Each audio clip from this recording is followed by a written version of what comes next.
Pinsan Kalyada. Hello mga kalingap, isang magandang hapon po sa inyong lahat. At yan, kung bago pa lang po kayo sa aking YouTube channel, ako po si Vincent Kalyada. Paki-like and share po nitong video ito para mapalawak pa po natin ang pagtulong po sa mga taong nangangailangan. At huwag niyo pong kalimutan na pindutin po ang notification bell para lagi po kayong updated po sa aking mga bagong uploads. At please po, don't skip ads kasi malaking bagay yan sa pantulong po natin sa mga taong nangangailangan. So ngayon mga kalingap, at kung mapapanood po ninyo yung kahapon na vlog natin para kay Jasmine, na yan, ang dami niyang problema. So ayan, yung masipag na scouter ay gagawa ng paraan para makatulong po para sa kanilang pangarap na maabot. So ayan, diskarte tayo para kumita ng pera. At yun, nakadiskarte tayo.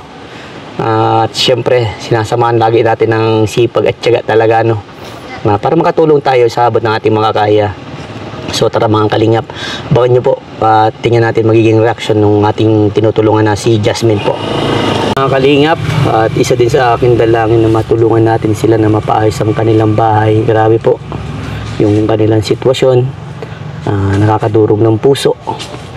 At syempre mga kalingap, mga dalaga sila, wala silang maayos na bahay. Nakita nyo naman yung bubong, wasak na. Talagang grabe, sira na. At ito po mga kalingap, yan, para makita ninyo yung kanilang kalagayan. Ano po, ano? Oh, wala po, talagang sira. Tao po. Tao. Ay, ito siya. Buti na nga andyan si Jasmine. Andyan po ka dyan, Jasmine. So, ayan, Jasmine. Bakit pag lagi ako na-interview sa iyo, maraming dumadaan na mga sasakyan? Napanood mo ba yung vlog ko sa iyo? Opo, kagabi po. Umiyak ka rin? Umiyak ka ulit? Nakakayak din po, nag-iyak. Nakakayak talaga yun, syempre. Kasi, syempre, andun yung moment mo talaga na syempre, ikaw yung dumadaan sa ganun pagsubok. Napakahirap as a student, di ba? Napakahirap yung ganun pagsubok na dumadaan ka, lalo na financially, hirap na hirap. Buti na lang may superhero dumating, di ba? Umiyak ka pala nung habang pinapanood mo. Ano yung naramdaman mo yung nakikita mo yung pagkatao mo dun sa vlog na yun? Nakakaawa talaga. Nakakaawa. Durog na durog. Ano yung unang pumasok sa isipan mo yung ganun? Kunyari ikaw, meron ka, mayaman-yaman ka, mayaman, kumbaga may pera. Nakita mo yung ganung estudyante. Ano yung pumapasok sa isipan mo? Tulungan ko po. Tutulungan mo? Kahit po, konting halaga. Kahit konting halaga. Kasi malaking bagay yun, kahit konting halaga, na may tulong mo sa ganung kabataan na may pangarap sa buhay. Tutulong. Kahit naman din ako, si Kuya Vincent, tutulong ako kung meron talaga ako. Kaya si Kuya Vincent gumagawa ng paraan para makatulong lang sa mga katulad ninyong mga kabataan na nangangarap na maabot yung pangarap. Ano? Ang sarap kasing pakinggan pag yung pangarap mo inaabot mo eh. Diba? Nakita mo pala yung title ko pa lang doon, napakaganda. Inaabangan nga po ni Mama kagabi. Inaabangan. Tapos nag-notif po sa akin. Nag-notif sa'yo. Tapos sa'yo na iiyakan na kayo. Si Papa mo umuwi ba kagabi? Hindi po. Hindi. So, siguro napanood nyo na din yun. Opo. Pwede iyak din si Papa mo. Gawa lang. Diba? Lagi yung tatandaan, pag may problema kayo, ilabas nyo. Huwag nyung tikim-kimin. Kasi once na kinimkim mo yan, alam nyo kung sino maapektuhan, sarili nyo. Diba? Pangit na magkaroon ng depression. Diba? Kasi pag nagka-depress ka, na-depress ka sa sarili mo, hindi mo alam kung anong gagawin mo. Sobra pong kakaisip. Sobrang kakaisip sa mga problema.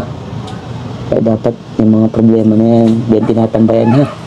Dumadaan lang yan, pero lagi yung tatandaan. Lahat ng mga problema na dumarating sa ating buhay, dumasal lang tayo. Dasal lang pinaka-the best na kailangan. Opo. So, kamusta naman si nanay? Okay na po. Kanina po siya nag-alis umaga. 5 a.m. Naano ba si nanay? Nakagat po ng aso. Nakagat ng aso na ako. Hello, Nay! Magandang hapon. Yung si nanay. Ito si Renzo. Bless Renz. Very good si Renz. Nay, bless po. Nay, manabalitaan ako. Dito ka po. Naku, nakakakaba ito, Nay. Bakit? Lapit ka po dito, Nay. Lapit ka po. Dali ako hospital. Oo nga daw, Nay. Delikado yan, Nay. Ano? Opo, delikado kasi yan. Dapat laging pinapano, naturokan na po kayo. Naturukan man ako dalawa. Kasi po yung bagat sa'yo, Nay. Yan. Naku. Marami daw nakagat yung aso, ah. 3. Baka bangaw na aso na yan. Naku. 3. Pati si Kuya Bugard nakagat daw. Naku. Magaling, sorry man. Grabe. 5? Ay, ang dami. O, kamusta Kasama ko yung si Kabugan. Kamusta naman na yung masakit? Masakit. Nasaan na po yung dog? Wala na po. Inano nila kahapon. Mga taga-talisay. Buti na lang, okay na. Nakapaturo ka na eh. Okay. Ako, pumunta pa na ako yung birthday ni tatay, buti hindi ako nakagat. Paano kung nakagat si Kuya Vincent? Wala man yun, nandun sa likod. Nandun nakatali.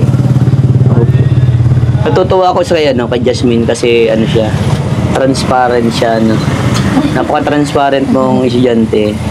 Yung itinulong ko, nag-send siya sa akin ng picture ng resibo. Kuya Vincent, dito na po. Kaya po yung mga tinulong mo po doon, ang mga resibo, andyan po. Okay lang Yung na. binayaran nila, yung mga binili nilang gamit.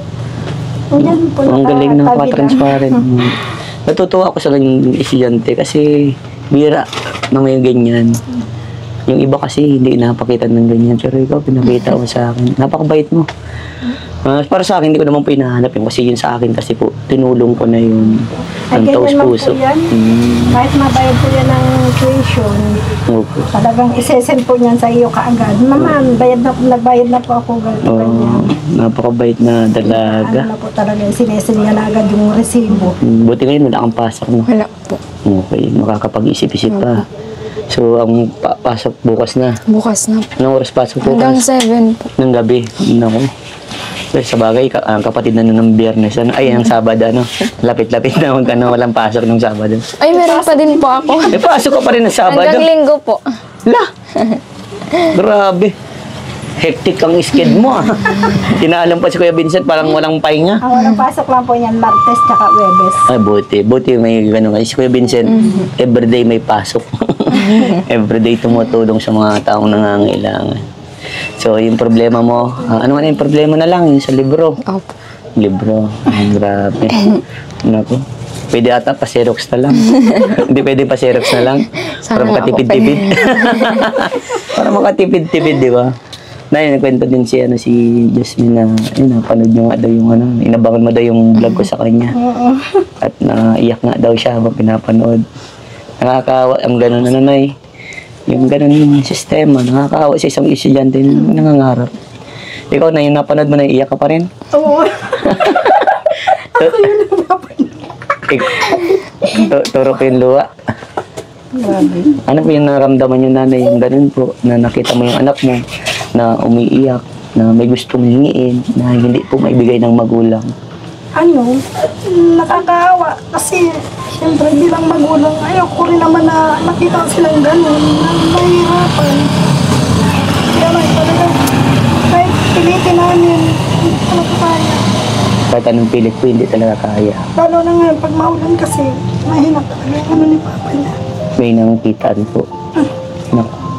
So, Sabi nga nung kung may lang daw siya sa pag-iisda, matinda na lang daw siya. Alam ko na lang, kung may po na may pampuhunan siya. pampuhunan. Kasi yung pinupuhunan naman namin dyan, pag yung mauwi lang siya, kung magkano yung dala niya, yun lang papalingkin namin. Ganun lang ang gawin Kaya namin. pala may parang sinasabi nyo sa akin, every other day, kasi kung kailan siya uuwi lang, parang, okay. Kung kailan siya, pag halimbawa linggo, may uwi siyang pera, papalingkin namin yun. Para kahit pa paano yung tubo, maibili ng pandagdag din. Kasi pangailangan, pabawon-bawon pa ng mga bata. Magkano bang kailangan sa mga ganyan po pag mga business po ng ganyan? Isda, para hindi na malayo si tatay. Dito nang ikot na lang. May motor naman siguro si tatay na pwedeng share service po. Ganun po. Marunong naman siya. Magkano ba pong kailangan pag po? Pag yung po, 5 po, pwede naman na po. Sa mga 5,000? Pansimula po. Pansimula. Ang ikot-ikot mo na lang po talaga. Basta rolling lang po. Ganun lang po. Maya mo na kapag mayroong biyayang dumating. Tiyaga lang talaga tayo. Yan ang pinaka-the best natin, tiyaga. So, yun na, naiyak si nanay yung napanood yung vlog ko sa iyo. Pero na ganito, na, di ba, nakapanood mo po yun na buti nila may superhero pong dumating, ano. Opo. Grabe pasalamat. Wala po yun, Nay. Nung napanood mo yun, Nay, ano po yung pinaliwanag mo po sa kanya yung bagay na hinihingi niya po, hindi niya pumabot. And sa ngayon po, ito, maririnig niya, harap-harapan, ano po yung masasabi mo sa kanya? Humingi ako sa kanya ng pasensya kasi ginagawa naman namin yung lahat para sa kanila. Kaya lang talagang, minsan talaga, tama lang sa pagkain. Sa araw-araw lang talaga namin gastusin. Kaya sorry sa kanila. Kung hindi man namin maibigay ni papa niya yung kailangan talaga nila. Minsan, nagpupursige lang. Kaya sa pagkain lang talaga, sapat na. Sa araw-araw lang talaga. Doon lang po pumapasok yung kita niya. Grabe. Yan, very good ka rin. Binigyan mong tama yan. Very good. Napakalambing mo, napaka-sweet mo. So, ayan. Napakinggan mo, Jasmine. Yung sinabi ni mama mo at naghihingi siya ng pasensya sa iyo. At sana, maunawaan mo yun, Jasmine, yung ganung bagay na sinasabi ng magulang mo. Hindi man nga maibigay lahat. Ginagawa naman ang lahat. Na ano mo ba yan? Siyempre, mahirap ang isang magulang. Lahat niyan pasan. Problema ng anak, problema ng nanay. So, ayan, napakinggan mo. Ano yung masasabi mo kay mama mo na pwedeng maging, kumbaga, pagkukunan ni mama mo ng lakas ng loob para mas lalo pang magsipag.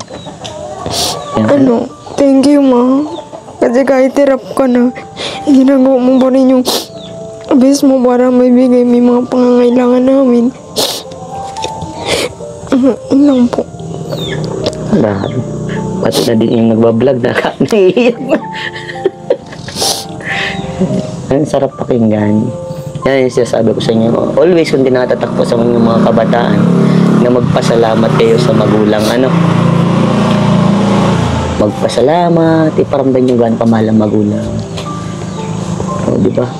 At least kahit papano nailalabas natin yung hinanain natin at mas maganda yung laging naisasabi mo sa magulang mo, yung open ka na mas magiging close kayo ng magulang mo, di ba? Ang sarap pakinggan yung ganyan, nagpapasalamat, di ba? So, ayun na, ano pong pwede mong mai-advise dito kay Jasmine na para mas lumakas pa ang kanyang loob na sa bang pinagdadaanan niya? Konting tiis, konting tiyaga. Yung sabi mo lang na laban lang sa hamon ng buhay. Mag-aral ka lang ng mabuti, ate. Hanggat kaya, sige lang. May iyak si Jasmine. Sige nga, anong ibig sabihin ng pag-iyak mo, Jasmine? Pwede mong may kwento mo sa amin? Ano lang po? Sige, makikinig si Kuya Vincent. Bakit labis ang pagluwa mo? Kaisip ko siguro. Kakaisip ng ano? Anong iniisip mo? Yun yung mga bayarin. Mga bayarin. Lalo na po kapag hindi po nabibigay nila mama. Lalo na pag hindi nabibigay nila mama mo. Ano pa? Yun lang po. Yun ang nagpapagulo ng isip mo, yung mga bayarin. Kahit sino naman siguro nanay, pag mga bayarin ng problema, kapa ka na kung saan ka kukuha ng pambayad. Talaga yan, talagang pag may pasok yan ay talagang mahanap siya, gagawa siya talaga ng paraan, makapasok lang. Opo. Nagluto ka daw pala nanay ng kinunot. Sabi ko, sayang, hindi ako nasabihan. Pinat mo sana ako. Ang daming ang dami nag-chat. Tapos may nag-chat pa nga sa akin na kailan daw ako ulit maluto. Sayang. Sabi ko baka sa linggo makaluto. Gusto ko pa naman yung mahalang-halang para suwabe ang kain. Gusto ko yung kinunot. Yun ang iniisip mo, Jasmine, mga bayarin. And I hope na talagang marami pang biyayang dumating sa akin, na siyempre para makatulong sa inyo, lalo na sa iyo. Kasi tutuwa ako sa iyo Bihira si Kuya Vincent, mabilib sa mga estudyante. Porsigido po talaga yun. Yan, dyan ako nakasuporta po, ano.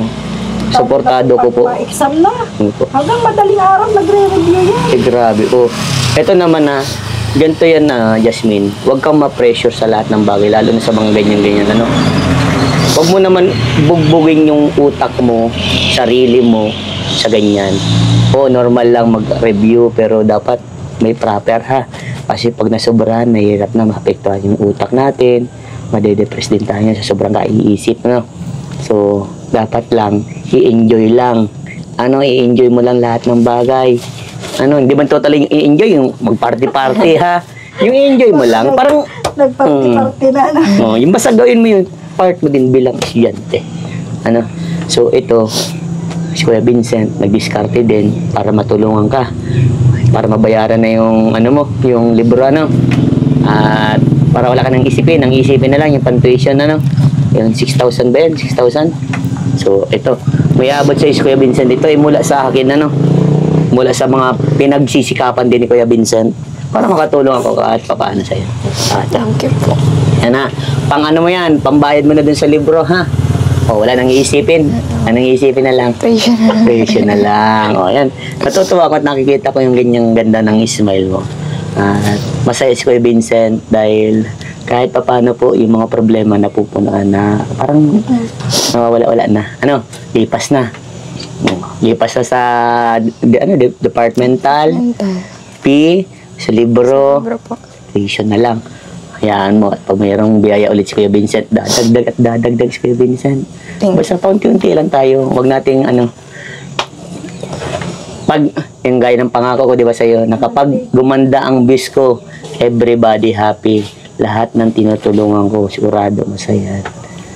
Kaya, kahit pa paano, masaya pa rin ako. Tayo lang. Oh, pray lang tayo, isama niyo pala ako sa inyong dasal na umangat yung ano, channel ni Kuya Vincent na gumanda ulit ang views dahil pag gumanda, siguro, pangako ko sa inyo, yung ganyang mga bayarin nyo, kayang-kaya ni Kuya Vincent, ano? O, peace bump, nanay! O, baka mag-iyak si Renz. O, yan. O, baka may gusto kang sabihin ulit, Jasmine, sa mga sumusuporta sa inyo. Sa mga sumusuporta po sa amin, sobra-sobra po ako nagpapasalamat. Lalo na po sa Kuya Vincent, sobra po ako nagpapasalamat. Dahil kahit po kunting halaga, natutulungan niyo po ako. Sobra po ako nagpapasalamat. O, ikaw na baka may gusto kong sabihin na Sobrang saya ko ngayon kasi andyan ka palagi para sa amin. Yung palagi mo kaming tinutulungan. Opo, nay. Sobrang kulang yung pasasalamat para grabe, maraming salamat sa'yo. Okay, walang ano man nay. Basta tutulong po ako sa abot ng aking makakaya. Ano? Orange, ikaw, may gusto kang sabihin? Wala. Ano sasabihin mo? Ay, grabe. O, sige na, babay na po sa inyo.